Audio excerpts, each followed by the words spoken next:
What's going on, everybody? Welcome back to the Going the Distance podcast presented by ImmaculateSports.com. Twitter is at ImmacSports.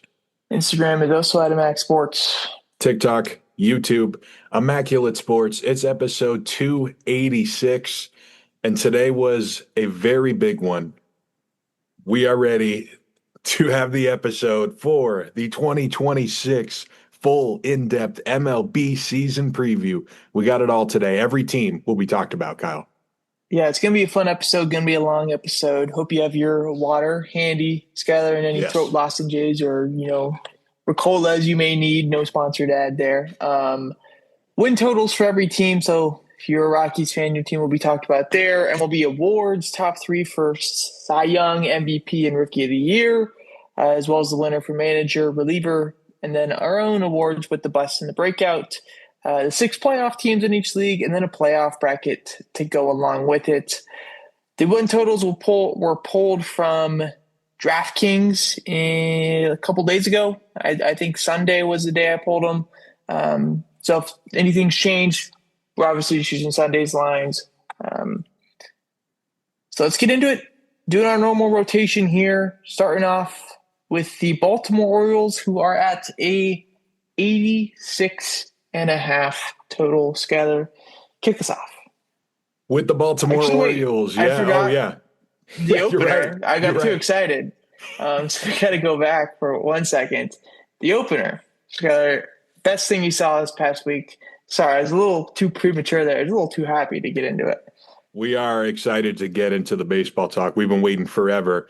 But I will mention shortly, March Madness was just as much madness as usual, even if there weren't those top seeds getting upset this week. We got it all. We had future superstar players putting up a ton of points. Duke almost lost to Siena. That was crazy. We had High Point getting a win. They weren't a 16 seed, but they might as well been. No one's ever watched them before.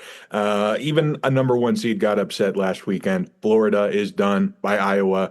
I'll keep it short and sweet because we got a lot of baseball today, but March Madness has also been great, and it's not done yet either. Yeah, March Madness has been fun. Maybe not a lot of, crazy 16-1 upsets, but a lot of great games, especially in the round of 32, which has been fun to watch. For my opener, WBC final was last Tuesday. Obviously, Venezuela goes out and wins a 3-2 game against the USA, or was it 4-2? Regardless, doesn't matter. Venezuela won. Very cool moment for them in their country. A lot of emotion being showed. Shout out to Omar Lopez, their head coach. Just a phenomenal manager. I assume, maybe in the coming years, he's the guy that teams look at for MLB to be the manager of their team. Who knows if that's something that he wants to do, but definitely something he'll probably get looks for. I'm okay with the USA not winning. I think the team played bad enough where they didn't deserve to win. And I think that the tone with the team was okay.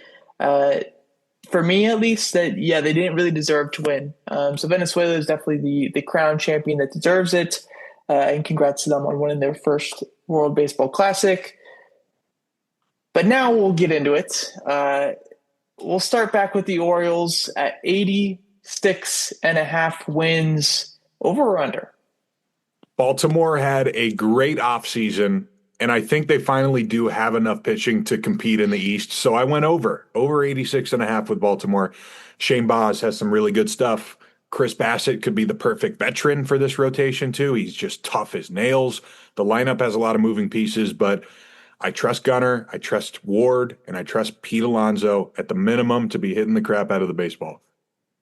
Yeah, the lineup's going to be fine, even with the injuries to Jackson Holliday and Jordan Westburg to start the year. I like adding Blaze Alexander as that, fringe infielder, outfielder type guy that can play for you. I think he hits well in the opportunities that he's given. The additions of Taylor Ward and Pete Alonso obviously make that lineup so much deeper. And Gunnar Henderson, I assume he gets back to that MVP level type of player that we saw a couple of years ago. The rotation is way better addressed than it was last year. It's not Charlie Morton and Tomoyuki Sugano starting games for you. It's Shane Baz and Chris Bassett, the guys that they bring in. It's also way healthier. Trevor Rogers and Kyle Bradish look to be able to take on 150-plus innings. The bullpen, I'm not super in love with, but I think Helsley, Aiken, and Cano are guys that they can trust in the later innings.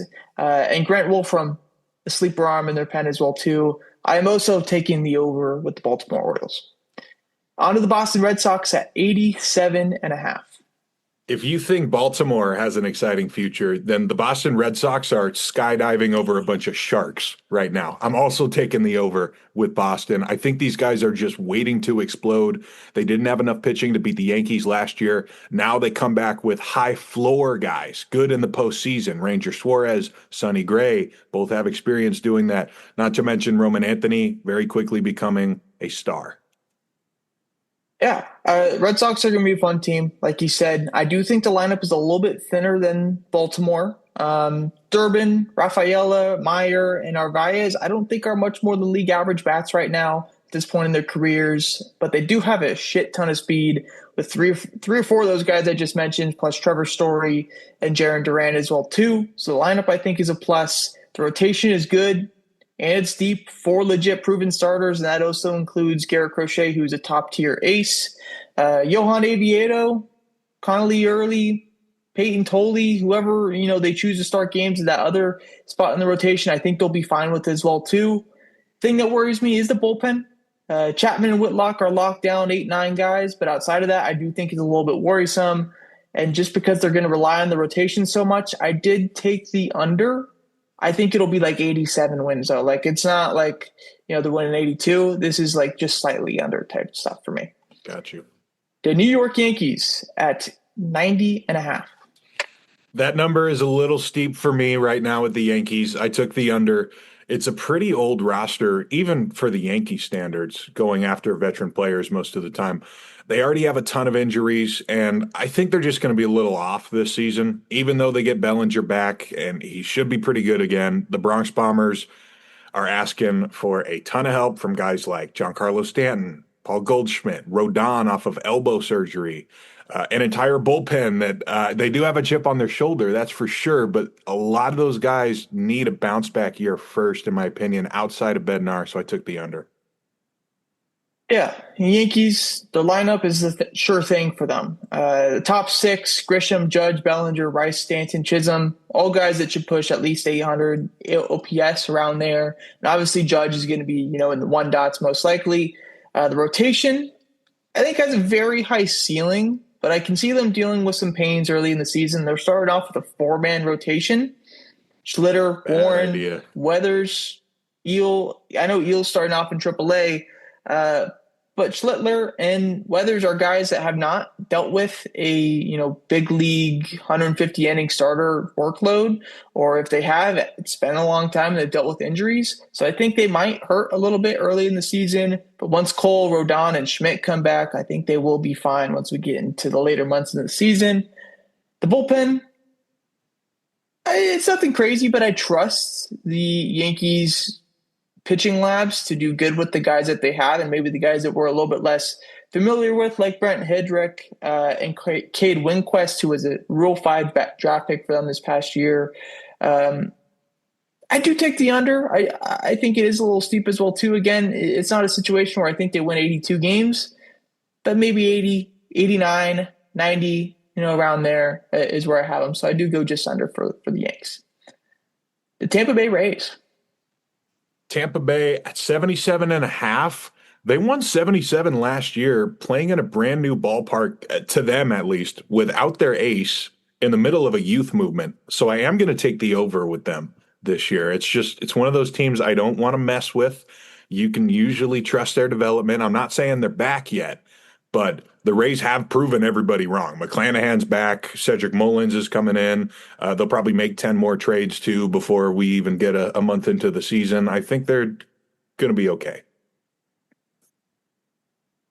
I don't love the lineup for the Rays. I'll be honest there. I don't like Cedric Mullins. I don't like Jake Fraley. I don't like Richie Palacios. I'm not a Carson Williams guy. Truther at this point. I love Junior Caminero, but I think he's really going to be tested this year. He's a phenomenal hitter, has a shit ton of power, bat speed, but there's no protection behind him. And he's always been a guy who's willing to chase, and he's going to be forced to chase or forced to not chase this year with that lineup and having Jake Fraley hit behind him. There's no protection there. So I think that'll be tested. I don't know if he puts up a 41 homer season again this year, or if he does, I don't know if it's with a 900 OPS. I just don't love the lineup. The rotation feels very un-Tampa like for me. Usually it's like we've heard of a couple of guys, but there's some young guys that you've never heard of, but you just trust Tampa. Steven Matz and Nick Martinez are the exact opposite of that. Those are veterans that people know, in their late to mid 30s at this point. It's kind of interesting. Rasmussen and McClanahan, though, I think are really good.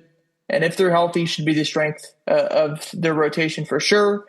The bullpen, though, is very, very Tampa-like. Lots of nasty stuff. Slusser, Seymour, Biggie, Englert, Baker, Clevenger, Jax. That'll work. Griffin Jax, probably going to be a top closer this year. But the lineup alone holds me off from taking the over, so I go under with Tampa Bay.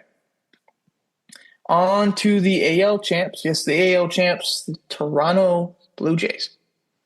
Toronto also dealing with some injuries, but they definitely came back locked and loaded for this season with, I think, their deepest roster in a decade. I think the lineup is going to carry this team. They had Okamoto, too, from the NPB. Pitching staff gets some much-needed help, too. Dylan Cease, Cody Ponce, Tyler Rogers got big deals. I will take the over. I could definitely see 90 wins from Toronto. Yeah, I like Toronto as well, too. The lineup is solid. It's not like a top 5 group, but in between from 10 to 12, I think is where they will find their spot. Springer, Varsho, Vladdy, Barger, Kirk, and Okamoto I like. I don't love Jesus Sanchez, but if I don't love one of your 9, I think that's okay. Andres Gimenez, Ernie Clement, we know those guys are more defense first now as well, too. So many arms, but also a ton of injuries. You Savage, Barrios, and Bieber all start the season on the IL. They fix that, though, with guys like Cease and Ponce in the rotation. I think Eric Lauer is a guy we kind of just glance past on a roster sheet, but he is a guy who provides value for them, and I think he'll be good as well, too. And the bullpen, I think, is very diverse and talented, which makes usually a pretty good bullpen. Fisher, Little, Varland, Rogers, Hoffman is an elite back 5, and hopefully Jimmy Garcia gets back before long as well, too. I'm taking over on the Blue Jays. I think they are the best team in the AL East. One division down, 5 more to go. The Chicago White Sox start off, I guess you could say, a boring AL Central. Yeah. I will enjoy watching Montgomery and Murakami crush baseballs this year, but it's just not time for this yet. There's a lot of rentals left here. It would just be smarter for them to sell at the deadline again, and they would end up way under 70 wins if they do sell again. So I took the under. Yeah, I think the line was kind of fun, and there is a lot of unknown. I think Miguel Vargas is the MVP of the lineup, but I do like Hayes and Benintendi as some solid vets as well, too. Colson Montgomery obviously had a great rookie season last year. Munetaka Murakami, Edgar Caro, Luis Angel Acuna, Kyle Teal, all some fun guys that you don't really know the ceiling of. But regardless, this isn't going to be like a top half group in the league. I think at best we're probably looking at like 18, 17 for group team scored runs. And I think you'd be okay with that if you're a White Sox fan. Yeah. Because the rotation is full of Chad, innings, eaters. There's 5 of them. And that ends up their whole rotation. Shane Smith's likely the only guy with the ERA below 4. But I think a good thing for them is that they know they can start these 5 guys every 5 days and not have a problem with it. Probably get 5 to 6 innings from each of them, each time through. The bullpen I actually like, and I think it's going to be tough to come back late in games against them. Dominguez is a viable closer. Jordan Leisure is a fun arm. Grant Taylor is a future closer, and Sean Newcomb, as we know as A's fans, is a really good pitcher and fun to watch as well too. I think especially in the Central, there's going to be some games where they might spoil the season in September because of those late inning arms, or take a couple of games, win a series against the Tigers or Cleveland or whoever it may be that hurts them in the long run. I don't think it's enough for the White Sox to get above 67.5, so I did go under as well too. But I do think this will be a team that's more fun to watch than they have been in the past 3 years. The Cleveland Guardians at 79.5. I have a feeling that Cleveland is about to undergo some retooling right here just because they don't really know who belongs yet. I feel like DeLauder and Bazana and all of their AAA pitching should be getting a lot of action this year. It's the unfortunate part of small market baseball that we know too much about being A's fans. That probably means they're going to be much worse than last season because they have to replace a bunch of guys and they have a way tougher budget. So I did take the under, even though they're much better than Chicago, of course. Yeah, lineup sucks. I'll be real about that. Quan, J-Ram, and Manzardo, probably the only guys with the WRC plus above 100 this year. The rotation is very Cleveland Guardians like. I think Bybee and Williams are, twos at most. And Saccone, Cantillo, and Messick are all like fours, maybe fives, ceiling of three, I'd say, for all three of those guys, but there is not much there. The bullpen does have arms, as always. Cade Smith, Sean Armstrong, Eric Sabrowski, Matt Festa, Tim Herron, I all like. And that should be the strength of the team, but scoring runs is going to be tough for them. So I did go the under as well, too. It's kind of a big drop-off, 79.5 comparison to like 87, 88 that they won last year. But I do think the under makes sense here for the Guardians. The Detroit Tigers were busy, and their line moves to 85.5. Wackier things have happened in the AL Central, that's for sure. But Detroit still has one of the best rotations in all of baseball. Skubal and Framber are going to win a ton of games this year. And the lineup is very similar, too. A lot of young guys that we will talk about later on in the episode. I did take the over with Detroit. Seems pretty self-explanatory if Skubal stays the whole season. Yeah, it's a platoony light lineup, but I like it. When I wrote this originally, my notes for it, I said, I hope McGonigal makes the team. He has made the team, which is awesome. I don't think he's a guy that sets the league on fire in year one, but he should have, a league average 750 OPS plus type guy, which I think you'll take it from a 21-year-old middle infielder. Torres, Carp, Green, Torque, good middle of the order as well, too. Nothing really changed there. The rotation is finally a rotation. It's not just Skubal and a bunch of other guys. Skubal, though, he is the best pitcher in the league. They're going to maximize what they can get out of him in this last year. Framber Valdez is an easy 180 innings pitch type of guy. And then Jay Flair, Verlander, and Mize are all guys that can have ERAs in the 3. I think that is the strength of the team. The bullpen also looks good. And now they have a more formal closer in Kenley Jansen.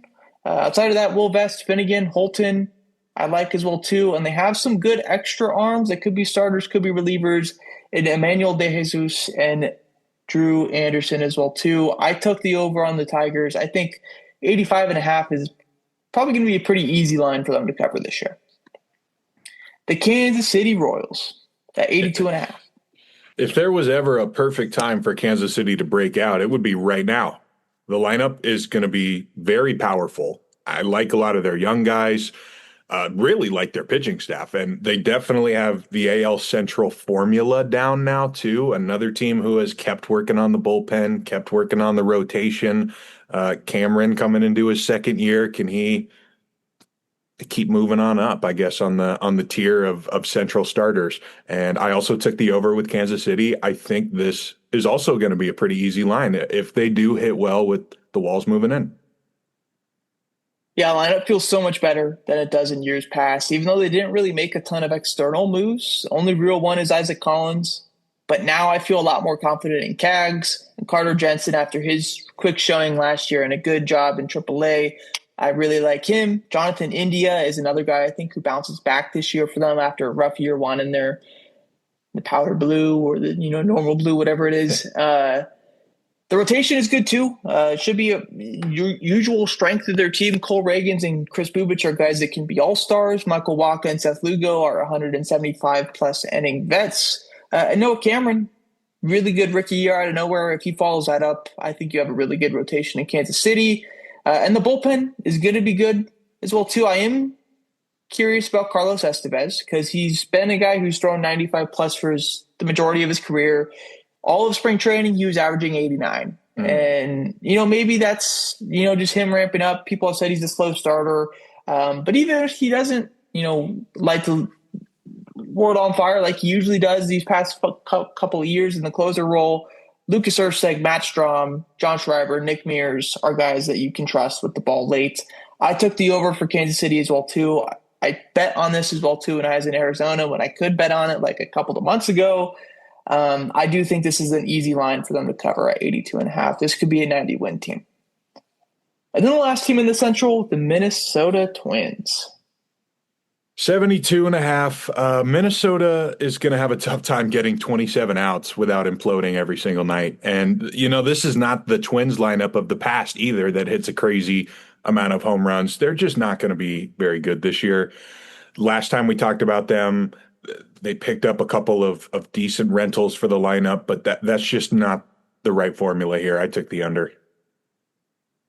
In Minnesota, weird lineup. They might have the most amount of people hit third for them throughout the season.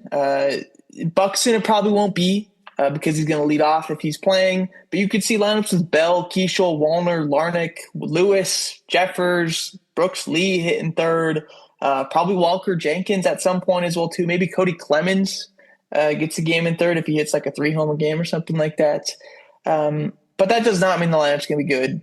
Because half those guys also might end the year in the minors. There's a lot of volatility and not a lot of super high ceilings with this lineup, I'd say. The rotation has an ace in Joe Ryan, but he's likely going to be traded at some point.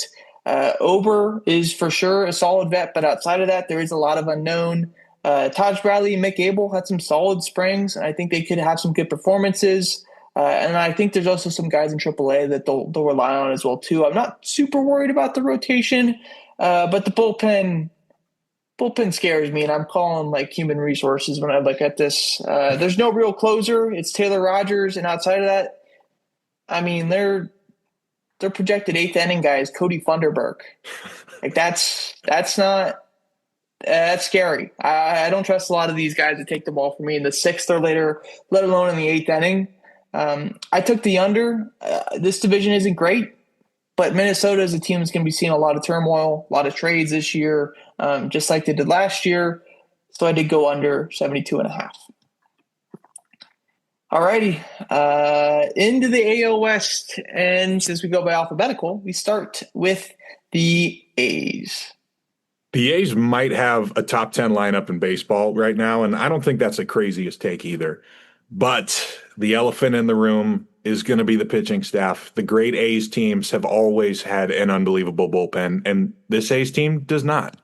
But I do think 81 wins is a good goal for a team expected to have a lot of star power right now, more so than the 75. So I'm still taking the over. I'm still looking to cause as much chaos as possible in the West this season, but I'm not going to go any further than that. Yeah, I mean, this is our team. This is the A's. The lineup's going to be good.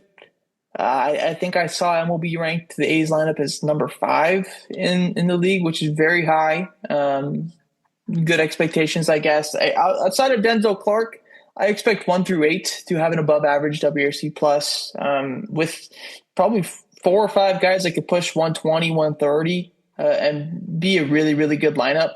I think Max Muncy is going to be a fun guy and has a chance to be a sleeper this year. And adding Jeff McNeil, it gives an extra left-handed bat to split up the lineup a little bit better. And if he sucks, oh well, there's a 19-year-old in Leo Dallas DeVries who looks to be the real deal that they can go ahead and throw in there as soon as like June. And I think I'd be okay with that. The rotation I don't think is as bad as how many people make it out to be. It's got some serviceable big league starters for the most part in Sevy, Springs, and Savalier. Lopez and Morales are maybe some bit unsure guys because of injury or lack of experience, but the ceiling is there for them. And if one of those 2 guys doesn't perform, a guy like Gage Jump, I think is really ready to go in the minors and should be here, by May or June at the latest, in my eyes. But that does not mean that I am okay with the bullpen because it is scary. There's no closer. I'd assume it's going to be Sterner, but who knows? There's no setup man. I assume it's going to be Alvarado, but who knows? I think you need guys like Leiter Jr., Barlow, Michael Kelly, Hogan Harris to be serviceable in order to get to, that, I guess the playoffs if you're looking at it. But I don't think this team wins less than 76 games. They won 76 games last year, and I don't see too many paths unless there's a ton of injuries that this team doesn't get that. So I did take the over as well too. We need a lefty. Huh? We need a lefty. Hogan Harris, only lefty in the bullpen. Yeah, that's. I don't know. I don't have words for that. Yeah. To the Houston Astros, though, 86.5. Sorry, I just brought this speechless there. But like we needed to mention it. Yeah, it's true. Houston Astros 86.5. The Astros lineup has become very thin compared to what we're used to from them. Hunter Brown is going to be awesome, but there's a big gap that needs to be filled. His name is Framber Valdez. And I think last year's 87 wins had a lot to do with their environment and how Seattle just could not beat these guys at all. So I am going to go with the under. Houston definitely needs some sort of change in the lineup. They don't have the right guys there. Yeah, the lineup struggled last year, and I don't know if it got better. I know if Jordan's healthy, that helps a ton, but how healthy can he be? And now Jeremy Pena is a guy who's going to miss a month or so as well, too. That's pretty scary. I'd say this lineup is definitely bottom half of the league, maybe even bottom 10 as well, too. The rotation has some uncertainty, especially after losing Framber, but I do think the ceiling is pretty high. Hunter Brown is an ace. Tatsuya Amai has a slider that is very unique for the MLB, and there's no pitch like it, so I think he'll be good in his rookie season. And Mike Burrows, I like the trade for him as well, too. Javier and McCullers, who are slated to be either 3 and 5 right now, or 4 and 5, whatever. Who knows? Because they really haven't been healthy since like 2017. So, you really don't know what you're going to get from those guys. So I think the ceiling is high for the rotation, but it could go really low if you only have 3 actual starters. And the bullpen does not feel as fierce as it did in years past. And that's what made this Houston Astros team be so close to the playoffs last year. It's because they had a lockdown bullpen in the back, and they don't have that with Josh Hader hurt. Brian Abreu's a good closer, a guy who I would trust late. But outside of him and Brian King, I don't feel good about anyone. So I took the under for Houston. I think there's a serious chance we look at them, come September, and they are, 78-win Houston Astros. On to the Angels at 70.5, the lowest line in the AL West. It may not be the smoothest ran organization, but to be fair to the roster, they can hit some homers and strike some guys out now. They finally have a modern roster. It's just not that deep of a roster yet. So if they could stay healthy, find some freaking pitching that they didn't just draft, I think they could get up into the mid-70s. So I'm going to go just over with the Angels. They love to play spoiler, but again, not going too much further than that. Yeah, I actually like the lineup. I think if guys stay healthy, I'd say this is probably the strength of their roster. Neto, Trout, Shanuel, Mancada, Joe Adell, Josh Lowe, Logan O'Hoppe. Outside of Frazier, I think it's a respectable group. The rotation is very scary, very quick. Kikuchi and Soriano, you trust. You know who they are at this point. Detmers has a chance to be good, but when he was a starter in the past, it did not look good. And then Koshinowitz and Ryan Johnson.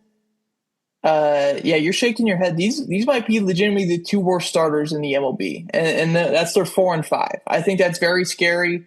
Their other option is Alek Manoah, so that doesn't look good either. The bullpen is very makeshift, but I don't mind it. A lot of vets, Kirby Yates, Drew Pomeranz, Jordan Romano, former closers there. I think if guys that are hurt right now and Ben Joyce and Robert Stevenson come back healthy, I think it could be a good group. But it's not making up for the bullpen or like the rotation in terms of, getting to the high 70s. I do think they go over, maybe 71, 72 wins, but it's not going to be a great year for the Angels. The Seattle Mariners, 89.5. I think Seattle could hit 90 again.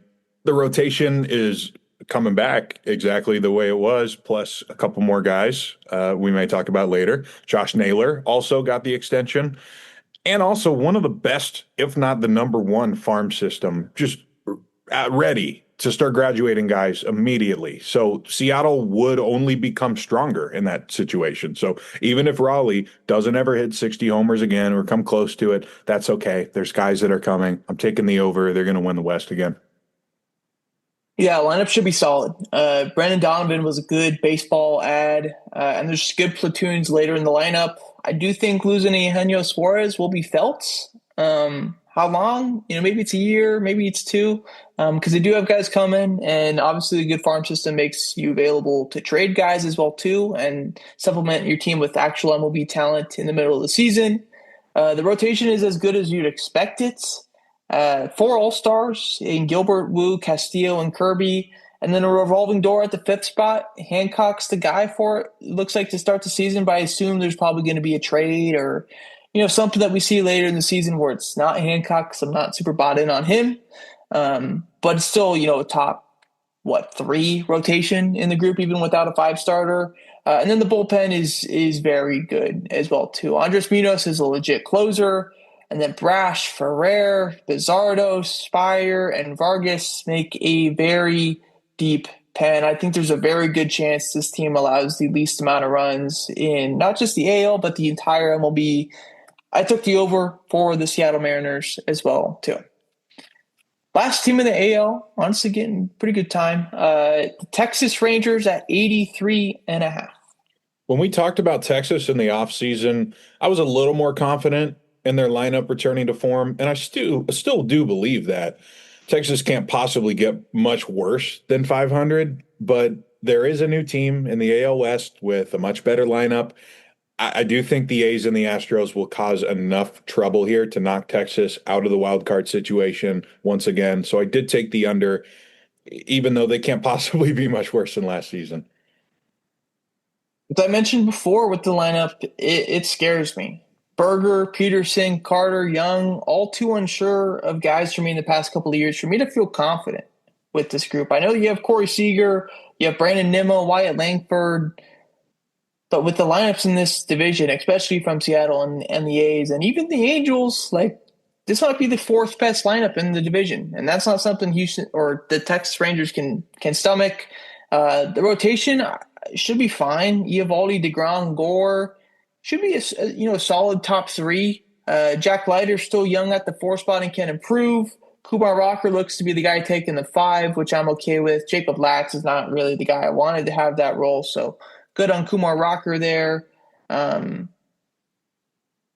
Also, they have Jordan Montgomery. I forgot about him. He should be coming back at some point from Tommy John, maybe midway through the season. He was good as a Ranger in the past, and maybe he's good for them as well too.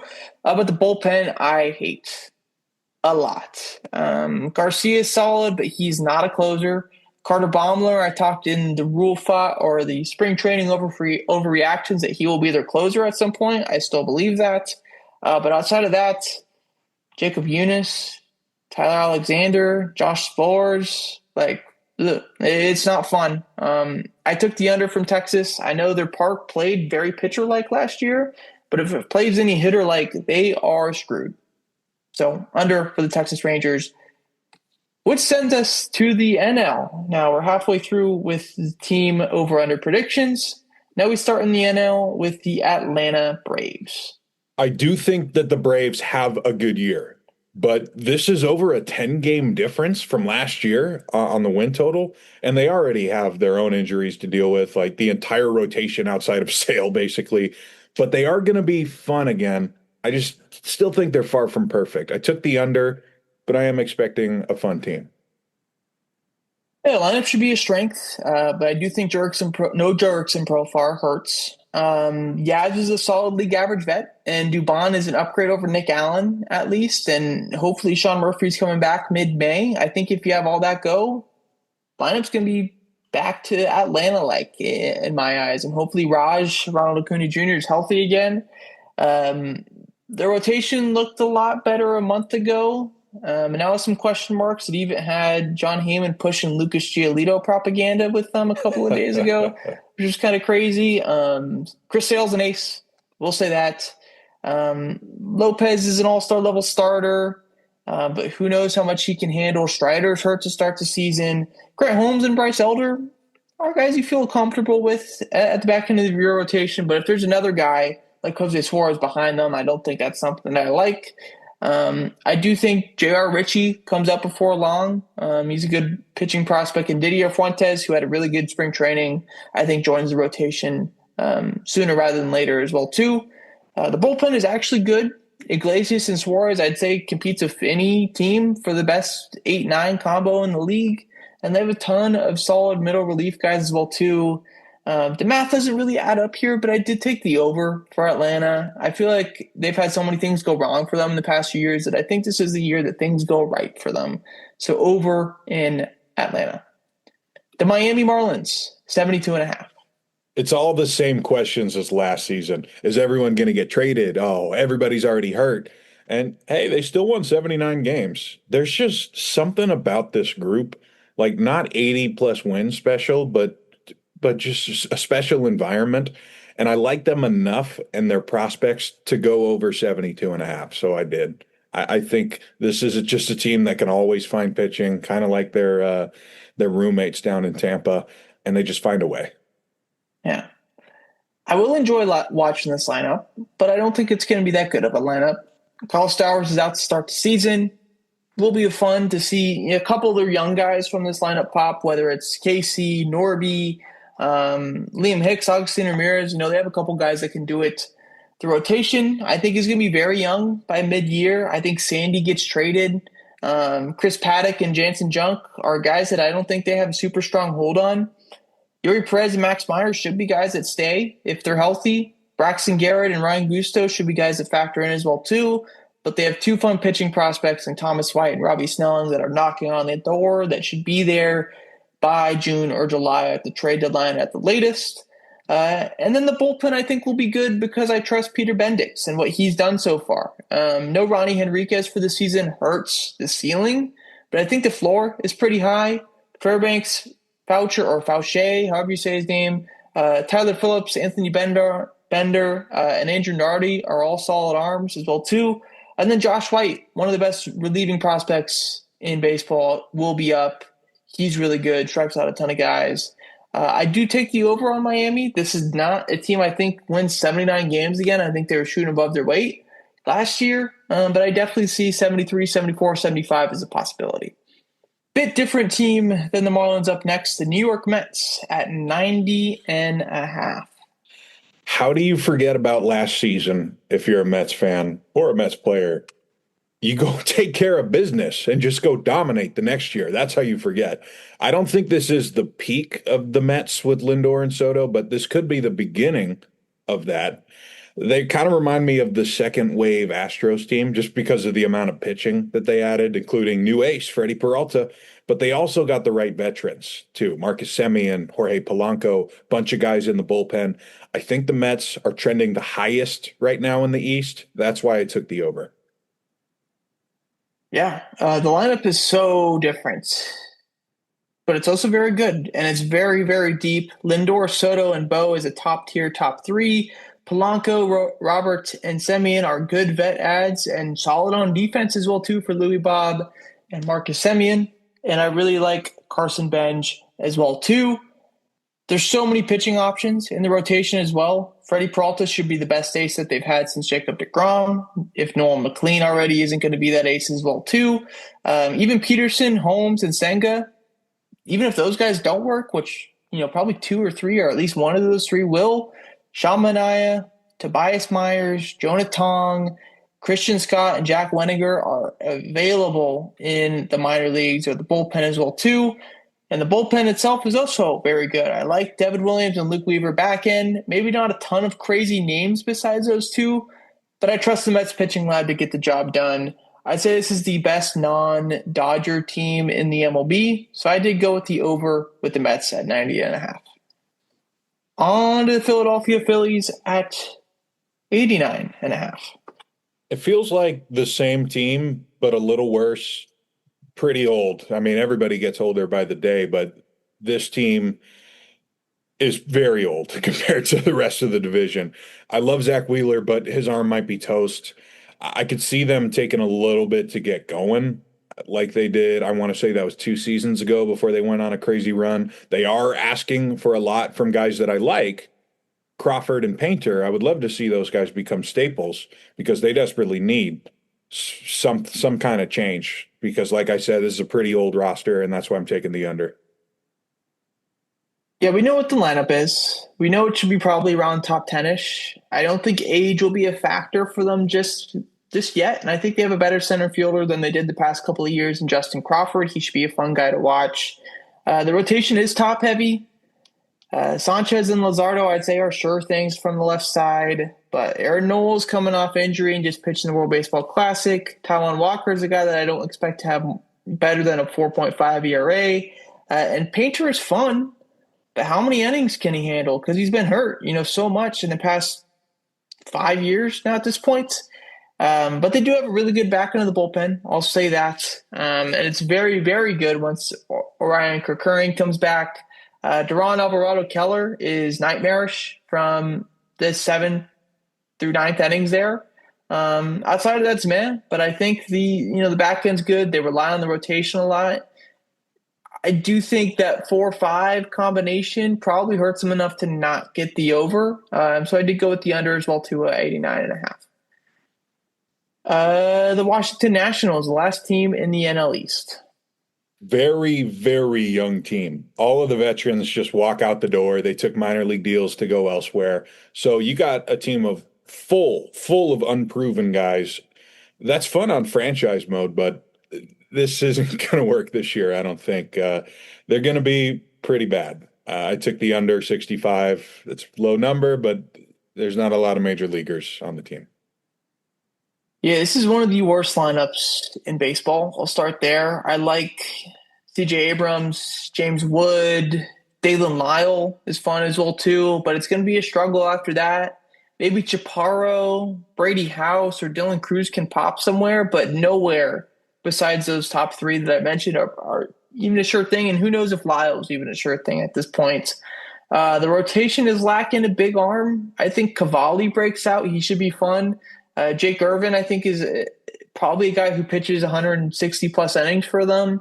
But Miles Mikolas and Zach Littell eat innings, but they're not much more than 5 ERA guys. And when your lineup is that bad, it's not going to work out well. Foster Griffin, who they have in the rotation, I don't know about either. Maybe he does something, but I honestly don't know. Coming over from the MPB. Luis Perales, fun AAA arm to watch. Maybe he does something. Josiah Gray and Mitchell Parker, who are starting in AAA as well too. Maybe they do something. And the bullpen, we will see. Not really any MLB vet names in here, but a lot of people inside the industry have said that Blake Butera and the pitching staff that he's imported into this team is going to be pretty good. So I think maybe Clayton Beater pops. I think he'll be good in the back end, and maybe one or two other guys pitch well, but still the talent isn't there for me to say that's a good group. And the division has a lot of good lineups. So I went with the under with the Washington Nationals. On to the Central, the Chicago Cubs at 88.5. Chicago loses Kyle Tucker, but they do get Alex Bregman to replace him, at least in the lineup spot. Edward Cabrera is a good starter that they needed, and a great bullpen that I'm sure you will mention all the names. I think this could finally be the year that they top Milwaukee. PCA gets extended to. There's a lot of good feelings in the Chicago clubhouse, I feel like, right now. So I took the over. Yeah, lineup should be top 3 to 5 in the MLB, I'd say. Tucker out for Bregman isn't that bad and actually works better with their lineup and the amount of lefties that they have at the top with PCA and Michael Busch. The rotation is very deep, 1 through 5, which is really cool. Matt Boyd was an all-star in 2025. Cade Horton is probably a 2 or 3. Staying with Shota and Edward Cabrera. Tyon is a 4, and he's your 5. So that's a really good start to their season in the rotation. Justin Steele should be back at some point as well, too. We know his potential and what he's done in the past. Also, Jackson Wiggins is a fun guy in their AAA farm system as well, too. And like I've said before, I love the bullpen. Daniel Palencia is a legit closer now at this point, I'd say. Phil Maton, Hunter Harvey, Jacob Webb, all guys that I'm comfortable with taking the ball in the 7th or the 8th. There are two lefties, and Caleb Thielbar and Hobie Milner are like polar opposites when it comes to arm angle. I think they're good, funky lefties.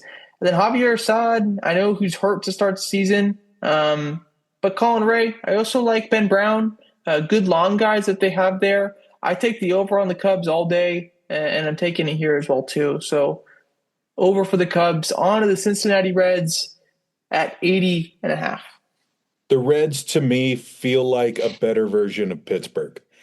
To already lose Hunter Green, though, is absolutely brutal. But at least they have Chase Burns ready to go. That's a guy I know that a lot of people wanted to see him start in the bullpen. But why not, man? He was picked where he was for a reason. Let's see him thrive. Bullpen, not too bad either. I could see them having a very similar season to last year. So I took the over 80.5. Yeah. Yeah, Reds team, I don't really know how to feel about the lineup. I think it can be really solid if Friedel stays healthy. We get 2023 Matt McClain. EDLC turns into the shortstop we expect him to. Eugenio Suarez hits like he did last year, and Sal Stewart has the sample size that he had in 2025 stick in 2026. But that's too many ifs for me to feel confident in the lineup. I think it ends like 17 to 23-ish in total runs scored for that group. The rotation is good, even without Hunter Green. I think that's really become a huge strength of their team. Green is out until July-ish, but if they're in the race, obviously he's going to come back and be ramped up to start games for them. But even without him, the rotation is pretty good, 1 through 5. Andrew Abbott's an all-star. Lodolo and Singer are 2 3s. Lodolo's actually out to begin the season as well, too, I guess, with a blister on his finger. So Brandon Williamson is in there. But Chase Byrne is going to be an ace, in my opinion. I don't know if he gets there this year, but I think he's going to be really, really good. And Rhett Lauder is a solid arm as well, too, that used to be a top prospect.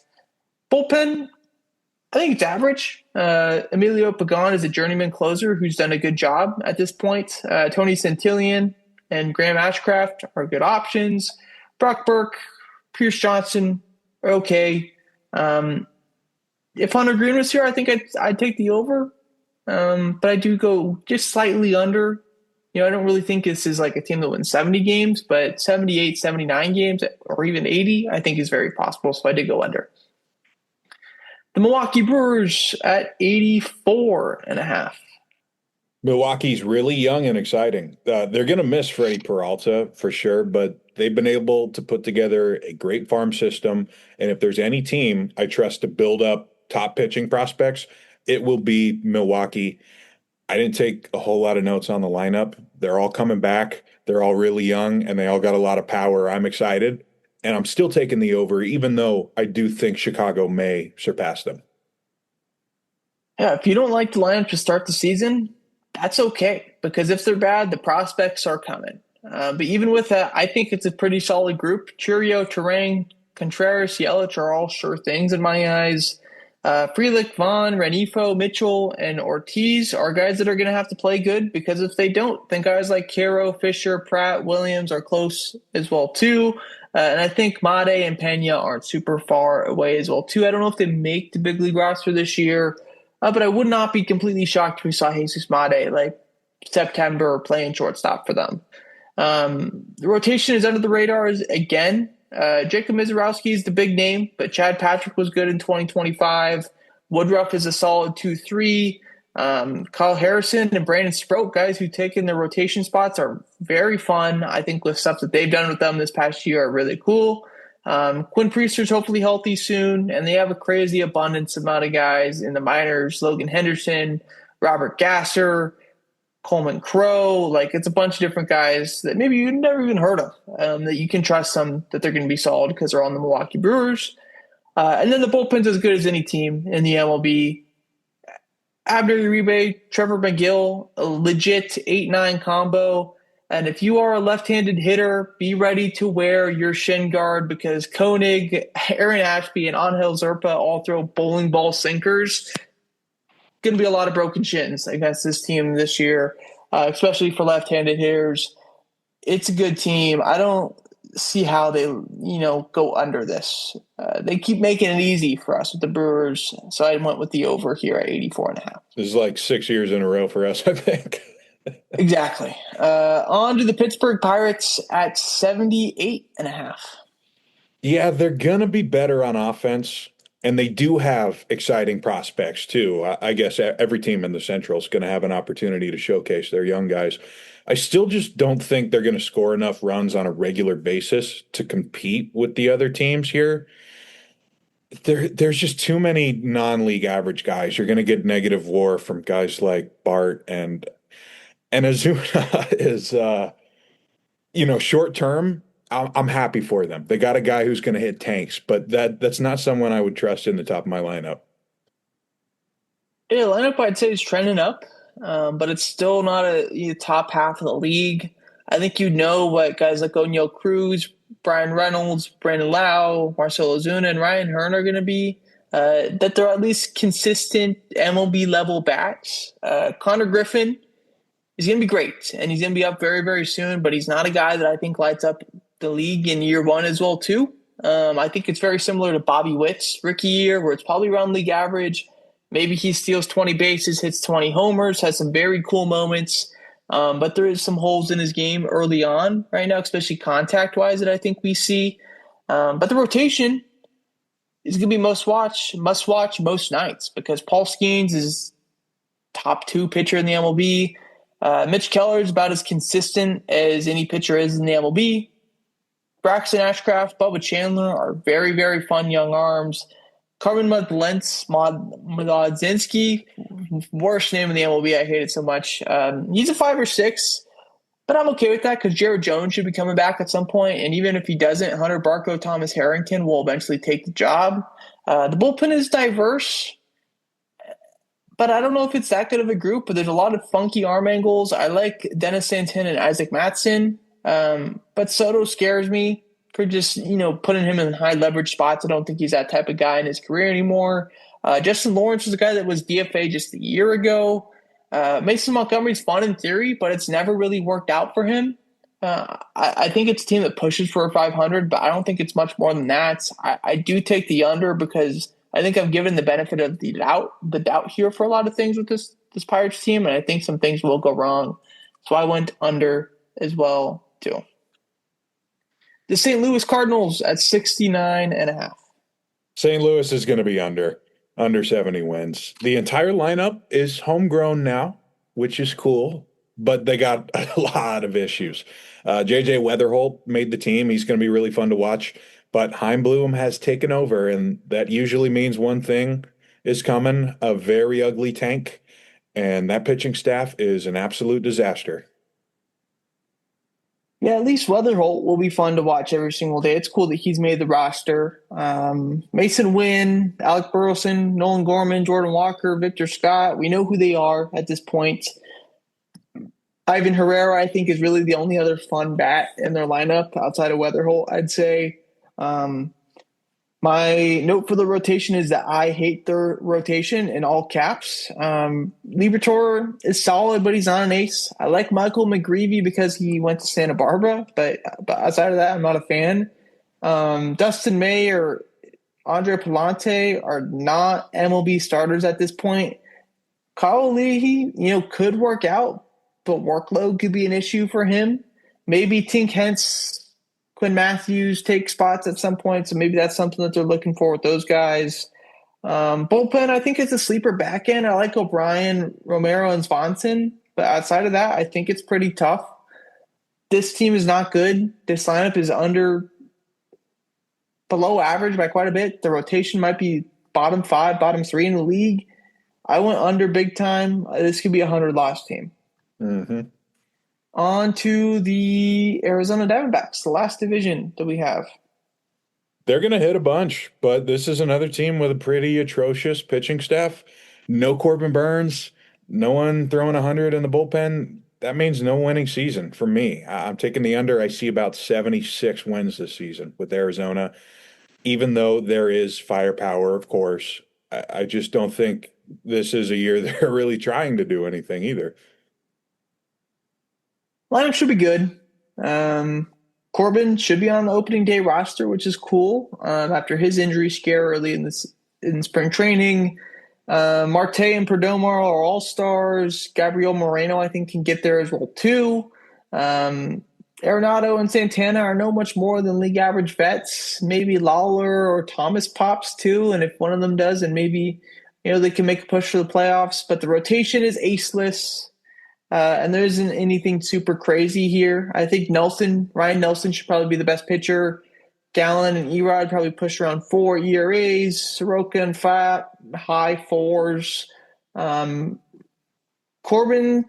Burns probably out this entire season as well too. So that doesn't help. I don't think if they're too far back, he's not going to rush themselves back. But Michael Kelly, should or Merrill Kelly, not Michael Kelly. He should factor in at some point for them. So I don't know if the rotation is terrible, but it's not, a group that has a ton of guys that I think you're going to get 7 innings, 2-run ball from consistently.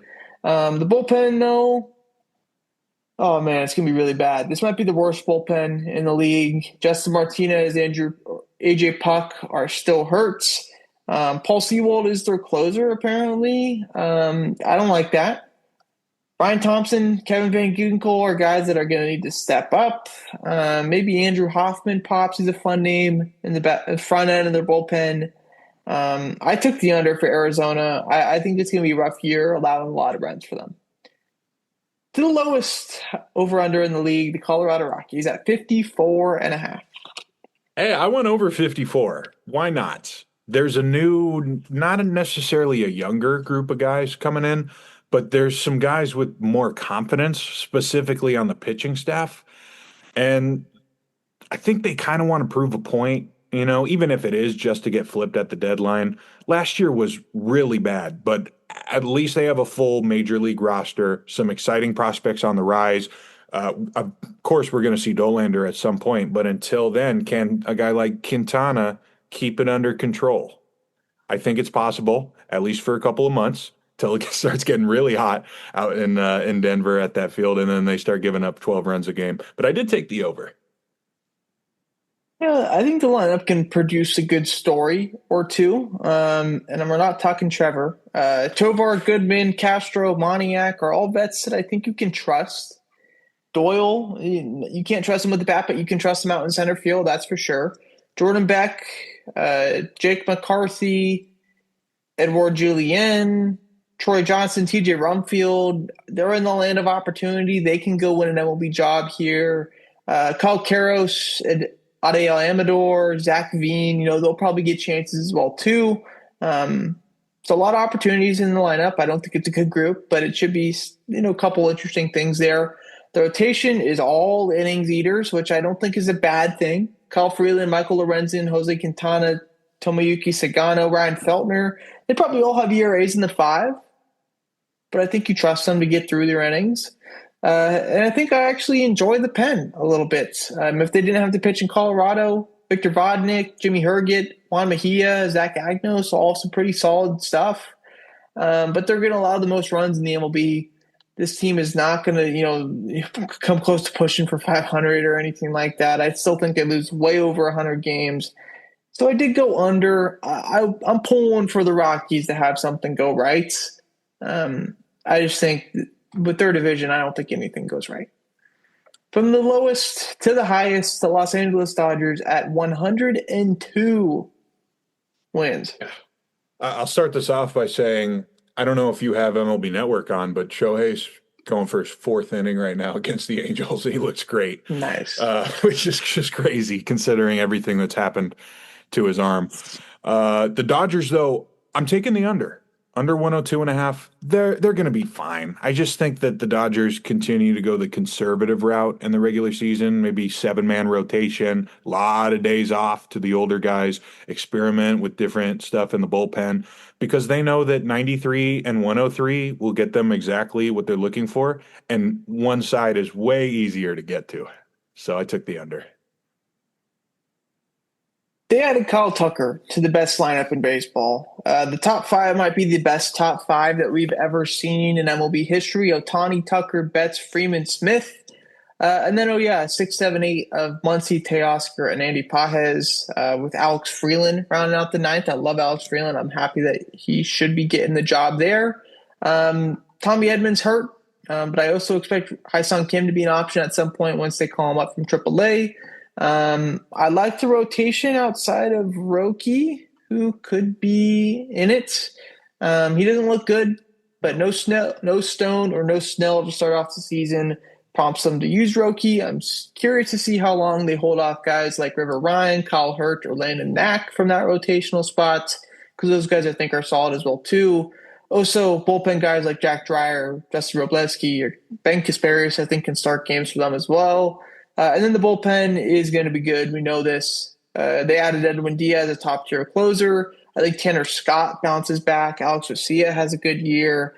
Then former A's Will Klein and Blake Trinan are in there as well too, which are good middle guys, it looks like, at this point in their career. I went over.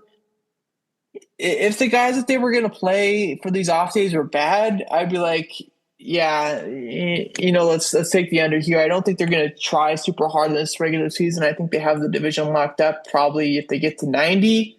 So it should be easy, but I think the backups that they have are even good as well too. So I went with the over. I think this team could be a team that pushes for like 107, 108, 109, 110 wins.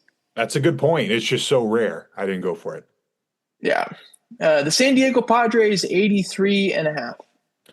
San Diego reminds me a lot of the Mets from last season. The Padres just didn't really do enough, and they have their big money already spread across the roster, so that part's understandable. Fantastic bullpen. Pretty good lineup. They're going to be in the hunt all season long, but I say they fall just short because they really didn't act like they wanted to go all in this year. And it sucks for them that it's going to be a business issue that stops them and not a baseball issue that holds them back, because the roster's great. They have a lot of all-stars, a lot. But I took the under. Yeah, lineup is league average. I think it's pretty similar to last year, and it wasn't that great of a group. The rotation, I think, is pretty ugly. King and Pivetta are good. I don't like Randy Vasquez, and then Armand Marquez and Walker Buehler. Those feel like Angels type of moves, and that's not something that you want to be compared to when it comes to moves in baseball. Good thing for them, the bullpen is phenomenal. I'll say that Mason Miller is the best closer in the league, perhaps. Mortejon, Estrada are good. I believe Jason Adams coming back soon as well too. I like David Morgan and Bradley Rodriguez as guys to possibly step up. I just think the lineup hurts him so much that I took the under as well too. Probably just over 500, but I don't think 84 wins is something I see for them. And then the last team, the San Francisco Giants at 80.5. The forever 500 San Francisco Giants. I do think that the Giants will be better than last year, even though I didn't love their free agency, because I understand it. They filled some big needs. I just don't think that they play to their strengths enough to go on a playoff run while having a brand new manager in his rookie season. And we'll see what Tony V's tendencies look like. But the Giants cannot be getting into any shootouts with the Dodgers. That's just not going to happen, man. I was at a game in person. They went up early and got a little cocky, and before they knew it, they were down like 14-6. So they have to play to the ballpark. I guess that's why they signed Luis Arias. There's a big reason right there. But I am going to take the over. I think they will be better because they're going to stick to, I guess, one tier above the Chad innings eaters in the rotation. The guys below Logan Webb are a little better than last year. Yeah, I think the lineup's a little bit better than league average. Jung-Hoo Lee, Chappie, Devers, Ramos, Arias, Adames, Bader should all be guys that are above league average. I think Bryce Eldridge should be out before long as well, too. I know they started him in the minors, but I don't think that's going to be for a long time. And then Patrick Bailey, not a hitter, but the best defensive catcher in the sport, so that helps. The rotation is playable. Logan Webb is an ace. Ray, Molly, and Hauser are suitable 2, 3, 4 in that order. And then Landon Raup is a 5. I like him. I think he was solid at points last year. I think they're okay with him as their 5 starter. I don't like the pen. I'll say that. There's a ton of injuries early and no Randy Rodriguez for the entire year, plus Joel Peguero to miss the start of the season, who was really good at the back end for them last year. Outside of Ryan Walker and Eric Miller, it's scary. Jose Budo is not a guy I'd say is a setup man at this point in his career, and I think that's how they're going to have to rely on him. But I do think the lineup is good enough, and I think the rotation is good enough that they will win at least 81 games. I don't know if it's much more than that, but I don't see this as a team that loses more games than they win, especially with a guy like Logan Webb starting 34 games for you in the season. That's our over-unders. Into the awards as the next thing that we have. We'll start off in the AL and go all the way through there. Starting off from the backside, so we get the MVP last like a normal award show. We'll start off with the breakout. Okay. My AL breakout is going to be Toronto starting pitcher Cody Ponce. Absolute domination in Korea last year. We've seen this path work before. He could rack up wins pitching for the Jays. We know that's not really what matters, but getting the win at the end of the day is what's important for going on a World Series run. And I think this could be a massive breakout to help out Toronto's rotation. I like Cody Ponce. I took him in a fantasy league. I think he's good this year. I think he is a guy that has a good, close to an all-star level year. My breakout is Miguel Vargas, a guy who has a ton of pulled fly balls, has had the power go up in recent years. I think the swing and miss is starting to get better as well, too. He had some good moments last year. About a 2-WAR season. I think he gets to 3+ this year. Pushes being an all-star level third baseman. So Miguel Vargas, my breakout candidate in the AL. With the good comes the bad. We probably should have done this one first, maybe a bit more fitting. The bust of the American League. My AL bust is going to be Randy Arozarena. Sorry, Dilly. Randy ended up having a great comeback season last year in Seattle, but he didn't look right in the postseason, and he looked even worse in the WBC. I just don't think we can expect 27 homers from him again. He's starting to become hard to watch in the outfield. And even though the top prospects aren't necessarily left fielders, other than like Lazaro Montes for Seattle, they will pull up a guy to replace him if they have to. They're trying to win a World Series. My bust in the American League is going to be a guy that got traded this past year. It's going to be Mackenzie Gore, who had a really good start of the season last year for the Washington Nationals and then had a really, really, really bad second half. A couple months in there with ERAs in like the 8.7s, like really high up. He walks a ton of guys. He allows a ton of hard contact. He does get some whiff, but I don't think I trust the Rangers pitching lab to do enough to fix him that much. And I think we see closer to the second half him than what we saw to the first half him. I think injuries could be a play for him now at this point now too, pitching over 135 innings in 3 straight years. So I did go Mackenzie Gore as a bust. I think a lot of people like him this year. He's a guy that I am fading. Reliever of the year. Yeah, we talked about him not too long ago. I think Andres Munoz gets his first one, a sub-2 ERA for the first time last year, and should, of course, have a ton of opportunities playing in Seattle, low-score games. My reliever of the year is Griffin Jax. He had a really unlucky year last year with the Minnesota Twins in his brief stint with the Tampa Bay Rays, but he's a guy with 99th percentile chase, 98th percentile whiff, which leads to a 35% strikeout percentage, and a guy who only walks about 7.4 amount of people that he faces. He's so dominant. The barrel stuff, he has a slightly below average, but I think he's getting enough whiff that it doesn't really matter. One of the most unlucky guys in the league last year. I think with Tampa and the stuff that they do to pitchers, I trust them. Give me Griffin Jax to win the reliever of the year. On to the manager of the year. I'm going with a fun one. Craig Albernaz. I want to see Baltimore figure it out. This would be a very quick turnaround, and that's kind of what you look for and hope for here rather than going with a top guy again. I went with Baltimore. Whether they make the playoffs or not is yet to be seen. But I did go Mark Kotze for a second straight year as my manager of the year. I picked him last year. If they don't have the 1-20 stretch in May, June, maybe this happens. I think the A's push for 500 this year. I think they get there. Playoffs, not revealing yet.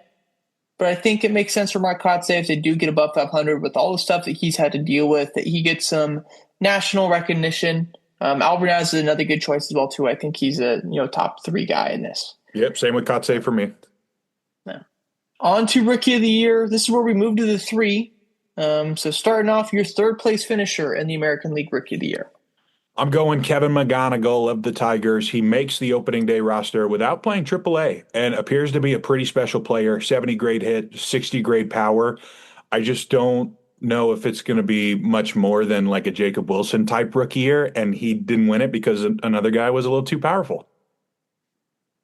I went Kazuma Okamoto for my third place finish in Rookie of the Year. I think this is a guy that pushes, 280 type of average, 780 to 800 OPS. Homer's probably 20-ish and playing above average defense as well, too. I like Okamoto to be, 2.5 to 3.5 WAR guy. I think that's good enough to get you third in the AL Rookie of the Year. Number 2. Going with the older starter, Tatsuya Imai, Houston. When I found out this guy was sitting 98 when he showed up to spring training, I was sold. I don't like Houston this year, but I agree with you. I think he's probably going to strike a lot of people out. I went Carter Jensen, rookie for the Kansas City Royals, as my number 2 guy. A guy with a ton of pop, had a phenomenal brief showing in the MLB last year. I think he follows it up into a full season here. Just hopefully he does not get platoon floor as a left-handed bat.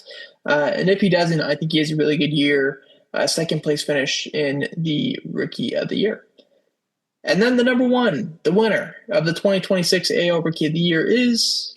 That's the same reason I took Carter Jensen off. He is not my guy, not on top 3. I'm afraid about that. I did go Munetaka Murakami. He will be the premier power hitter for that team from day one. He will hit some moonshots. That's what the people want to see, and that's what the people will vote for if he does hit 30 bombs. I went with the Bourne choice. I did go Tetsuya Imai because I think he pitches the most innings of any rookie starter. I think he has the most effective, easy, less stress innings of any guy. I said his slider is a super rare pitch. I think that's something that MLB hitters struggle with. And if he pitches 160 plus innings at an ERA, 3.5-ish, I think it's good enough to get there. I don't think there's any, phenomenal talent that we're looking with in the American League Rookie of the Year race that's going to light up the league and have some crazy season. So Tetsuya Imai is the safe pick I went with, and that's my winner of the Rookie of the Year in the AL. On to the Cy Young. 2 more awards left to go. Number 3, who'd you have? Number 3, I will go Hunter Brown, teammate of Imai. Brown may not be the lone wolf in Houston if Imai has a great season, but I think that if he has another great season, very similar to last season, it will be magnified with Framber gone, and that would keep him inside the top 3 again. I want Hunter Brown as well, too, as my number 3 guy. This is a guy who limits a lot of hard contact, gets a ton of strikeouts, pitched to a 2.43 last year, whipped just over 1.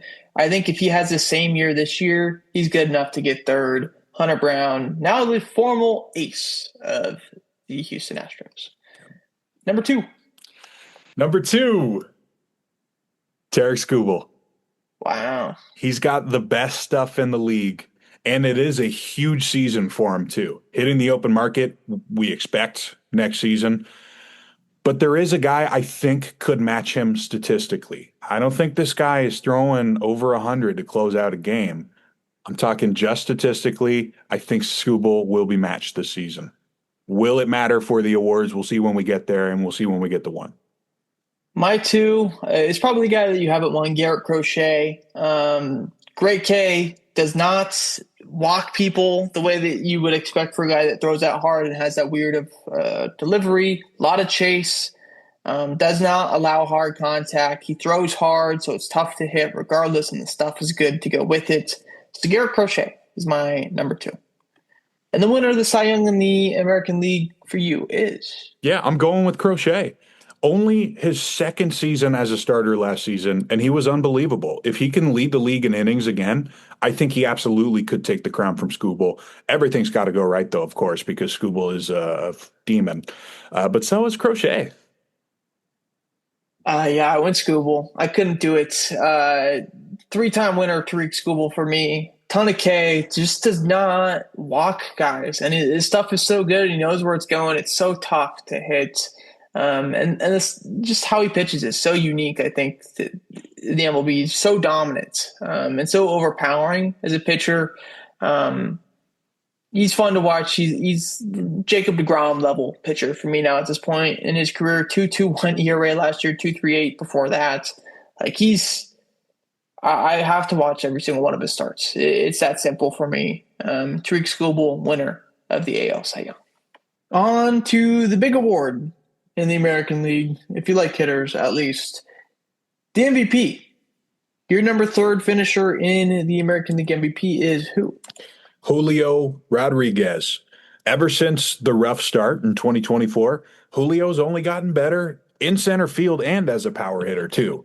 And it's not even about proving anything more with J Rod. He's only 25 and he's fantastic, but can he become the most consistent guy at that position in the league? That's how he could get into MVP conversation. My number three is going to be Nick Kurtz. I did it. He has the same profile as Aaron Judge, so the whiff and K does not scare me at all. He hits the ball so hard. And I think after winning American League Rookie of the Year last year, he has the national eyes on him as well, too. Still only 23 years old. I think he can hit 50 homers this year. I think that's in the realm of possibility. So Nick Kurtz, number three finish for me. Number two. Number two, I got Aaron Judge. He's just a machine. If anyone listens to this later and they didn't get a chance to watch St. Louis Pujols, it was a lot like this, but shorter and in stature, not in, well, time too, I guess. But missing time may be the only thing that could actually hold back Aaron Judge. But we all know that guys of this size eventually stop moving as well in the box. That is the only reason, really, because why wouldn't he keep mashing other than that? Aaron Judge is my number two as well, too. He hits the ball harder than anyone else in the MLB. Same, kind of profile, like I said, with Nick Kurtz, where the whiff does not scare me at all. Plays good defense as well, too. And he's the captain of the New York Yankees. That usually means something for this stuff. He's the face of the USA baseball. He's face of the Yankees. Number two finish in the MVP. And then number one, I feel like we are aligned here. I agree. I think that's going to be Bobby Witt Jr. If Kansas City does any damage this season, Bobby Witt needs to be in the conversation. He'll probably have to boost the power and the walk numbers, at least when you look at him side by side with Aaron Judge. But this is a legit five-tool superstar that could be the one that takes down Aaron Judge finally. Yeah, with Bobby Witt here as well, too. I think we have a closer season in 2024 than what we did in 2025, where he plays great defense, steals a ton of bags. With the Wolves moving in, maybe he hits 3 or 4 more homers and gets them to 36, 37 homers. That's pretty ridiculous. He can go 40-40, can happen easily while being a Gold Glove shortstop. That is good enough to win MVP for me. Bobby Witt Jr., MVP in the AL. Now on to the NL, and things get fun again. We'll start off with the breakout here as well. Who'd you pick for the breakout in the National League? This was a tough one to decide on one, but at the end of the day, I did not want to talk about anyone who at one time was like a top 10 pick. So this is a guy you mentioned today, Matthew Liberatore, St. Louis. I talked about him a couple weeks ago. I'm going to stick with him. He returns to the rotation, former top prospect, but kind of a rough stretch in St. Louis. This spring looked unhittable. He's only 26. Somebody has got to win some games for the Cardinals. I think he could be an all-star. That's kind of the way I'm making this bold, is going with a guy you wouldn't think would make an all-star team, but potentially could if he becomes an ace. I went very bold. My breakout's going to be Clayton Beeter, closer Oh, for the Washington Nationals. This guy, you got traded for Cody Bellinger last year, if I remember correctly. Everybody was like, what the hell? I mean, it was a money move, a capped up move. But now he's a closer for the Washington Nationals. He's going to get high leverage innings for them. Whether they're far and few between is what it is. But I think he has a really good year. Before the past, really good at limiting hard hits. A ton of Ks. The walks are there, but I think you're okay with that for relievers. He throws hard as well too. Doesn't allow a ton of hits. I think Clayton Beeter has a good year in that Washington new pitching lab, and this is a chance to get him before he becomes, or it becomes known that the Washington Nationals can do this to guys. So Clayton Beeter is my breakout pick. On to the bust. this guy, I do not mind his skill set at all, but when it comes down to it, my bust in the National League is going to be Oniel Cruz in Pittsburgh. I'm sure he'll be fine in fantasy baseball. He's a freak of nature, but I don't think he's going to end up becoming what the Pirates are looking for at the top of that lineup because he just doesn't get on base enough, and I think that's going to continue to happen. My bust is a guy I really liked last year, and I like to break out, and he did have a really good year. But this year, I think he comes down to earth, and that is Clay Holmes, pitcher for the New York Mets. Again, another year as a starter. Had the highest innings load that we've ever seen from him. I don't know if it's an injury thing, but he just did not get enough whiff for me last year. I know he's super high ground ball guy, and that usually gets him away with it, but the expected ERA was a full run higher than what it was last year. So I think that comes a little bit back down to earth. And like I said, the K rate is not high enough to justify his high walk rate as well too. I think you're dealing with some more damage this year against him. So Clay Holmes is my bust pick. I think you can push close to a 5 ERA with him, and maybe he's the guy that does not work out in the Mets rotation. Reliever of the year. Hopefully we are aligned here. I will pick Edwin Diaz again, not Mason Miller. Closer was one of the only struggles for the Dodgers last year, and I think that kind of the Yankees captain factor here, I'm feeling the same with Dodgers closer, the guy who gets the job done for the most dominant team we've ever seen. I think will make a difference when it comes to the voting, unfortunately. Yeah, Edwin Diaz definitely makes sense. Maybe my mind here is that the Dodgers are going to be winning too many games by more than save situations Could that happen. he does not get in. So I did go with Mason Miller because I do think there's a lot of 2-3, 2-1, 4-2 type of games that Mason Miller will have to be used in. And we know he is the most dominant reliever in baseball. He has not allowed a hit since last 60 people he's faced or something like that. It's pretty ridiculous. Whiff rate 100th percentile, K rate 100th percentile. He's ridiculously dominant. One of the most dominant back end closers that we've seen in a long time. I think it culminates in some hardware this year for Mason Miller. Reliever of the year for him. I think he has better numbers, if that helps. Manager of the year. For the National League, I have finally getting one is Craig Counsell. The Cubs are in a great position right now to finally take down Milwaukee, like we were saying, and leaving them in the dust would definitely be enough to take the award away from Pat Murphy. I don't think it gets that crazy, but taking down Milwaukee would be enough for me. I went with Pat Murphy still. It doesn't feel right giving it to a guy that's won it, multiple times at this point, but I feel like every single year with the Brewers, it's like they trade a big piece and you're like, oh, this is it. This is the time that the Brewers are lacking. This is the time that they cannot fix it. And then there's an Isaac Collins that comes up and has a really good year. And there's a whole bunch of other guys that do the exact same thing. And I know they traded Isaac Collins now, but I think there's going to be guys that like a Jake Bowers or something like that come out of nowhere and have a really good year. And Pat Murphy's the guy to not blame for that, but emphasize because of that. So I did go Pat Murphy again for manager of the year. On to the rookie of the year, a fun rookie of the year race. I'd say it's better in the NL than it is in the AL. Yeah. Third place finisher. Who is it? In third place, I'm going Owen Casey of Miami. Kyle Stowers is already hurt, and they really just need Owen Casey to be a guy for them right away. He's going to have high strikeout numbers, but maybe he'll hit a ton of home runs and get in the conversation. It's more of a requirement than a cool addition at this point, though. Yeah, I like going Casey. I think he definitely has a good counting stat year. My number three, I did go Bubba Chandler. Fun arm, throws super hard, does not walk as many people as what you see for a guy that throws that hard. I think he has a good year in Pittsburgh. Not like Skeens or anything like that. That's why he's third and not first. But a really good year for Bubba Chandler. And I think we look at next year and say, hey, the Pittsburgh Pirates have two aces on their staff with Bubba Chandler and Paul Skeens. Number two. JJ Weatherholt. JJ's going to have a ton of opportunities this season. If he wants to become the face of St. Louis, he will have the opportunity. And he's even been hitting for power in the minors. I guess that's why he got bumped up so high on the pipeline.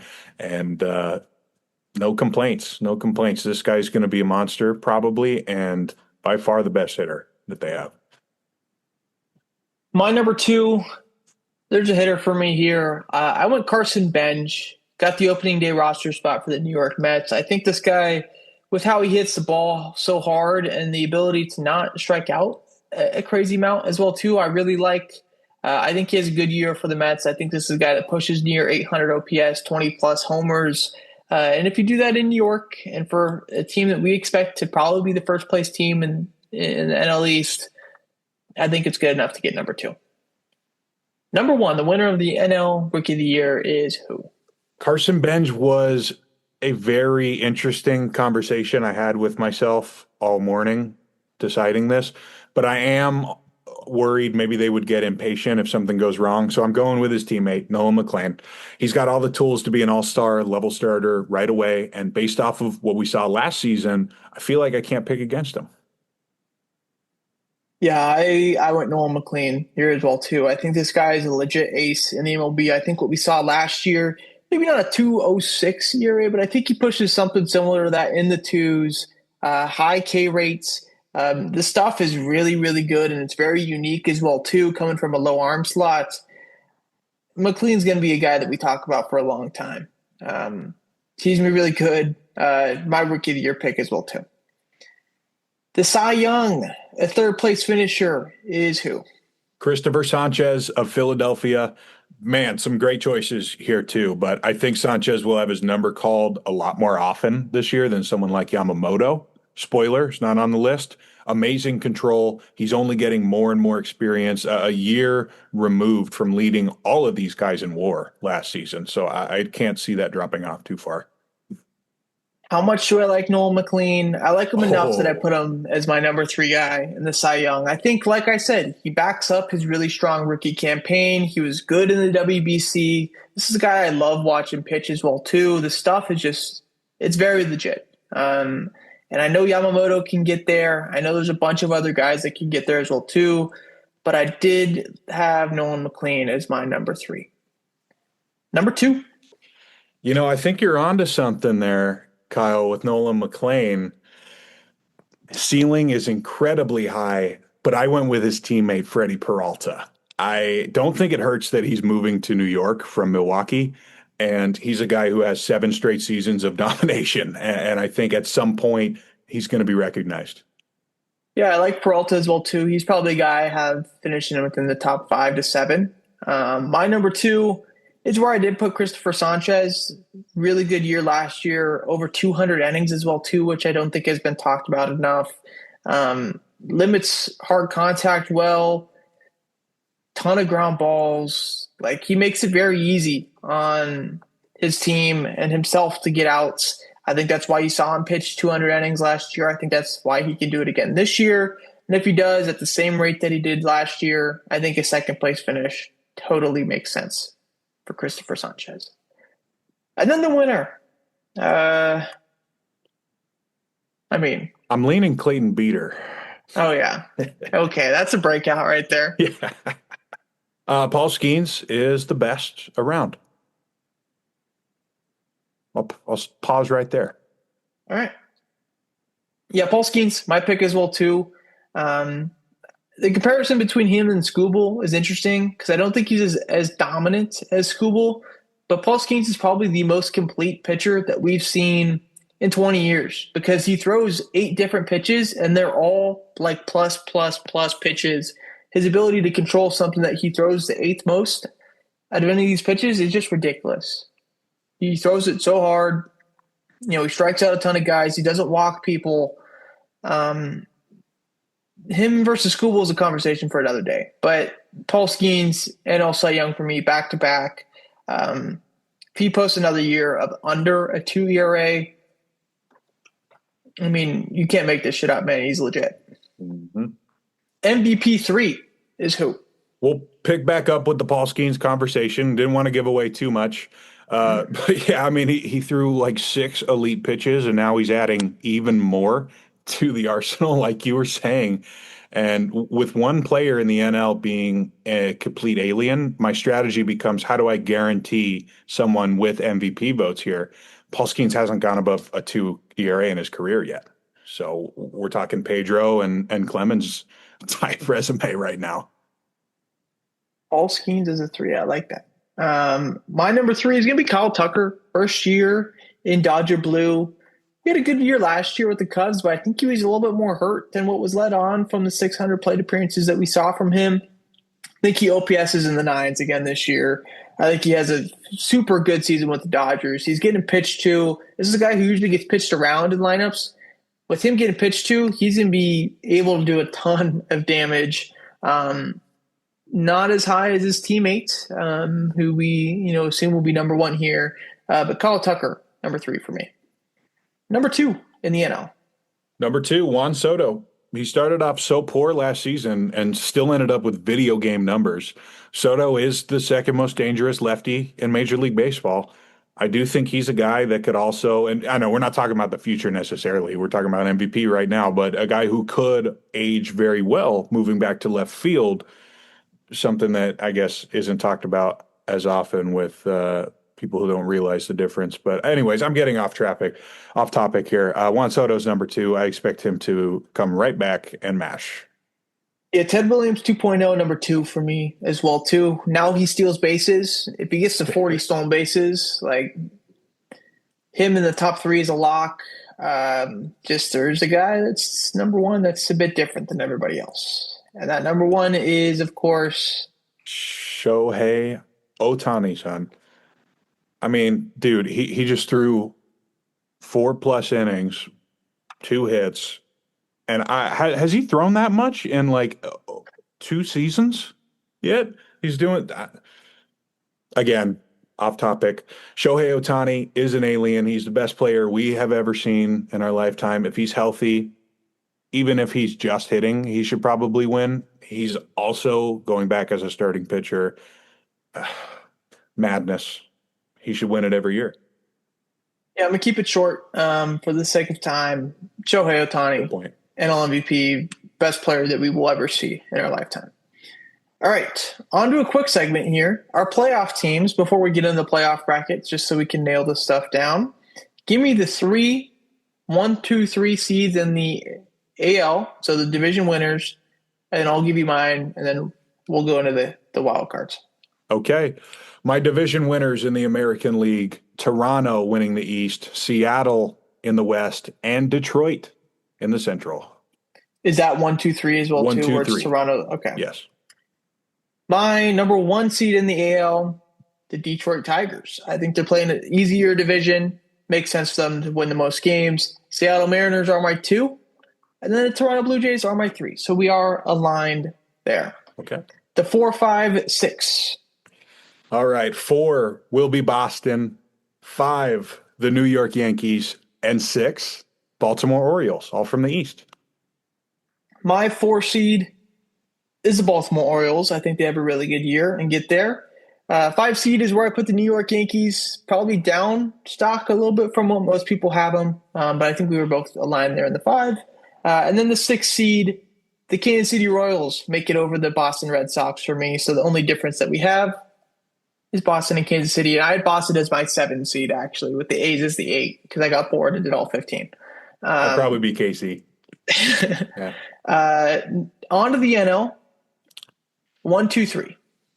Number 1 is the Dodgers winning the West. Number 2, Chicago in the Central. And number 3, of course, the New York Mets out of the East. My number 1 is the Dodgers. Number 2 is the Mets. And number 3 is the Cubs here. So same division winners throughout baseball, but a little different seeding. Yeah. 4, 5, 6. Number 4, I have Milwaukee, top wildcard team. Number 5, the Phillies. And number 6, like we were hinting at, Atlanta does sneak in there. My number 4 is going to be Atlanta. They are my top wild card. My 5 seed is the Brewers, and my 6 seed is the Phillies. So the same 6 teams there. My 7 was the Giants, 6 was the Diamondbacks, and 9 was the Padres. So all 3 of those NL West teams just miss out. Yep. So let's get into our playoff brackets. We'll start off with the AL. We'll go all the way through, get our winner in the World's, or get the winner that goes to the World Series, and then we'll go to the NL and do the same thing there, and then predict the World Series. Starting off with the AL wild card, give me both of your series. So you have Baltimore at Detroit and New York at Boston. Who wins those series? All right, so the one in Detroit, I will have the Tigers moving on over Baltimore. It's just all about the pitching, man. It's Baltimore's going to learn really quick. Like, they got better, but it is not the same as October baseball.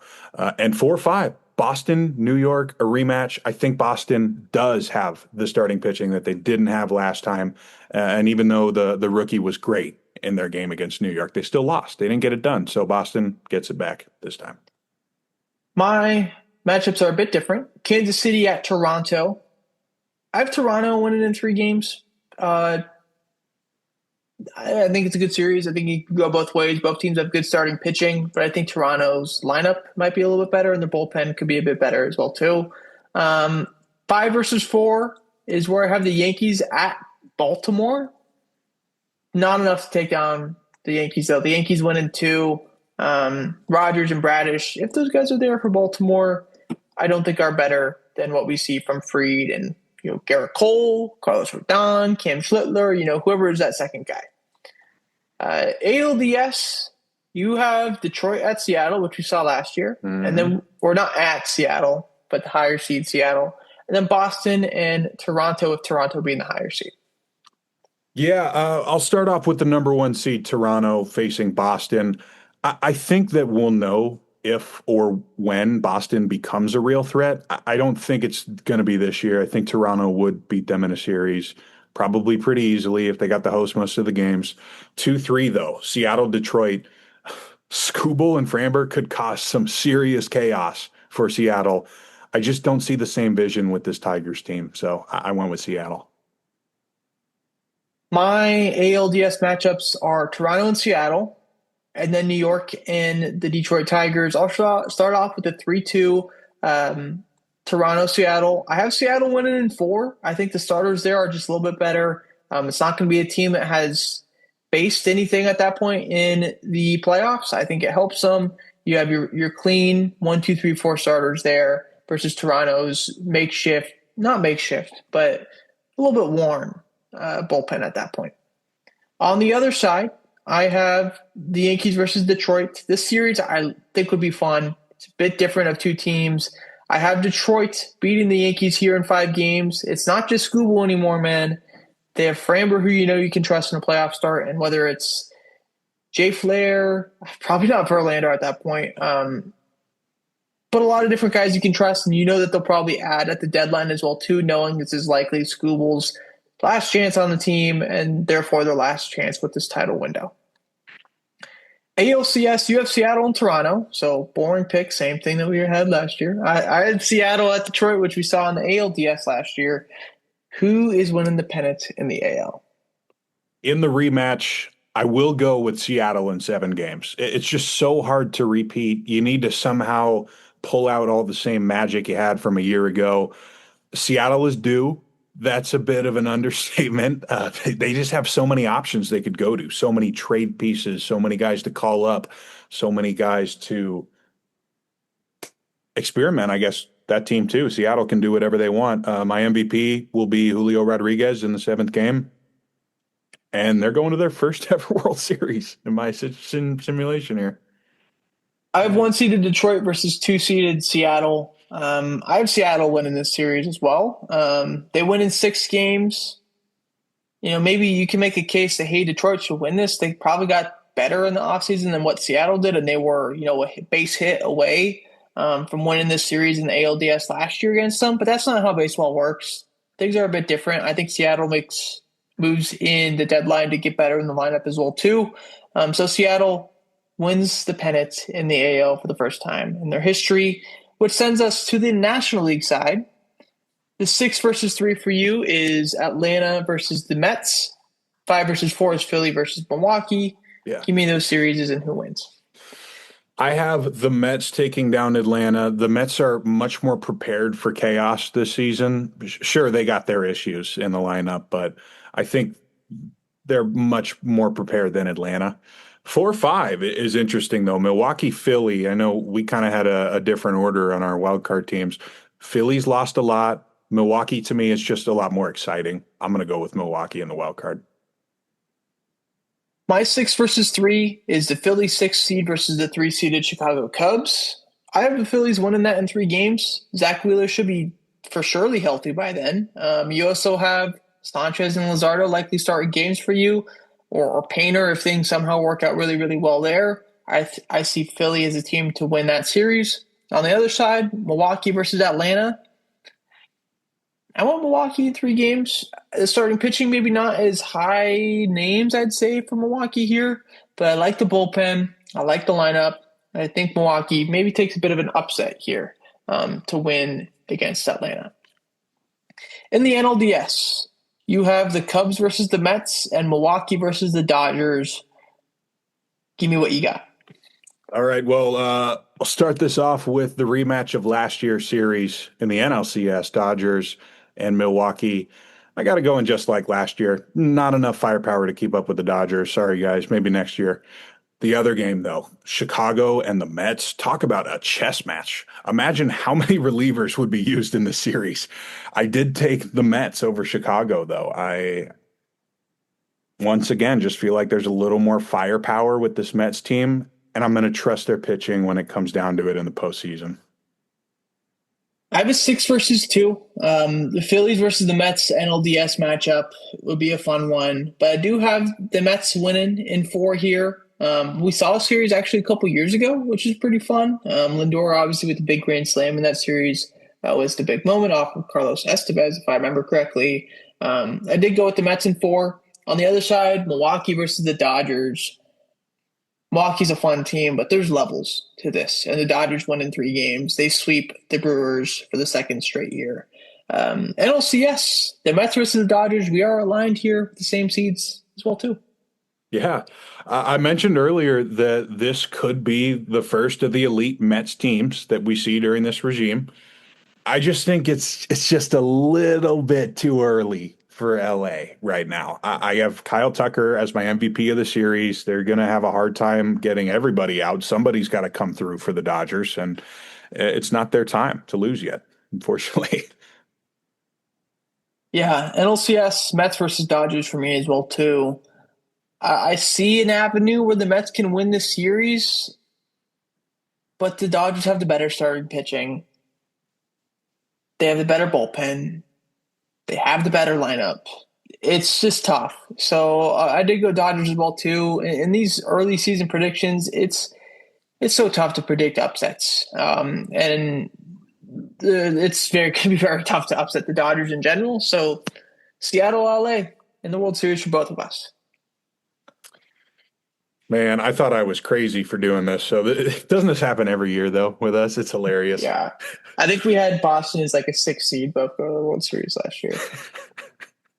But this puts us both at a really awkward position as an A's fan. I even went in today thinking, like, this is going to be the one. I'm not picking the Dodgers. And then we end up with the same exact matchup, of course.